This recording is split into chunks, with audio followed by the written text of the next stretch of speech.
is Tim and Helen with Wine About Real Estate, and we have our second appearance on Wine About Real Estate. Once a year. Yes. Once a year. That's right. Today we're drinking a Menage a Trois, the Silk. It's a soft red blend from California, 2016. So we'll see if it tastes good. Yeah. You can see by our face if it does or not.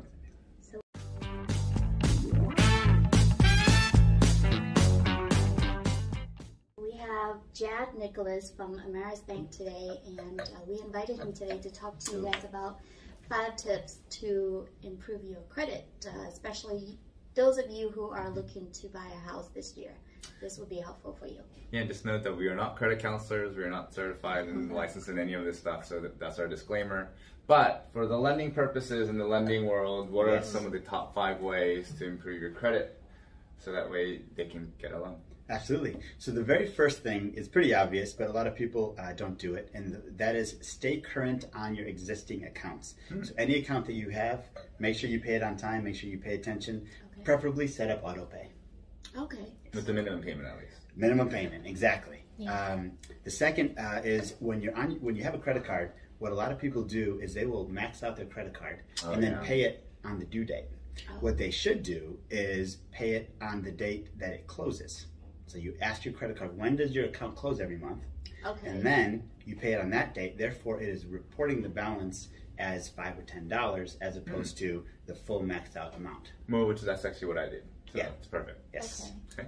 And the third thing is don't consolidate your debts. There's a lot of companies out there. That's a big one. Yeah, they have the 0% intro rate if you consolidate all your credit cards into one. If you're about to get a mortgage, the reason you don't want to do that is the mortgage score is going to calculate your balance to your debt limit ratio on each credit card individually.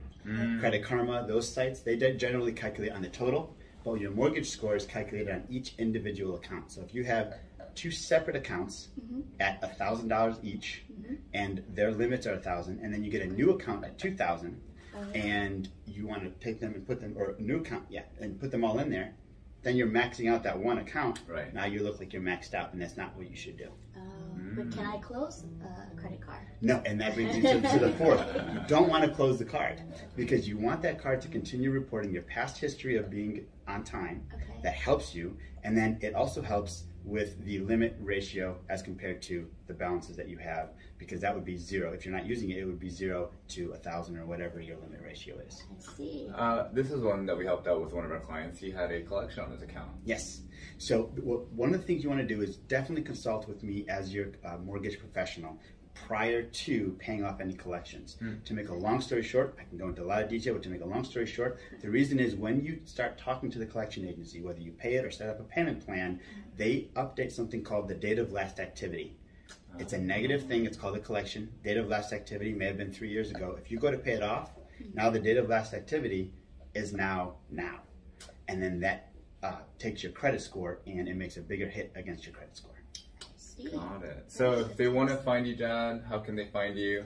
Best way is my website. It is www.jadnicholas.com, which is JADNICHOLAS.com, and all my contact information is there. Awesome. You're pretty big on Instagram too. So. Absolutely, and then my Instagram is @JadNicholas as well. Perfect. Yes. Awesome. Well, thank you so much for coming us and joining us on our show today. Of course. And to all of our subscribers, thank you so much for following us, liking us, give us some wine recommendations, and don't forget to click our like button on our YouTube page. And subscribe on our YouTube channel for a chance to win a Google Nest Mini. Yeah. All right. All right, guys. Bye. See you later. Thanks for having me.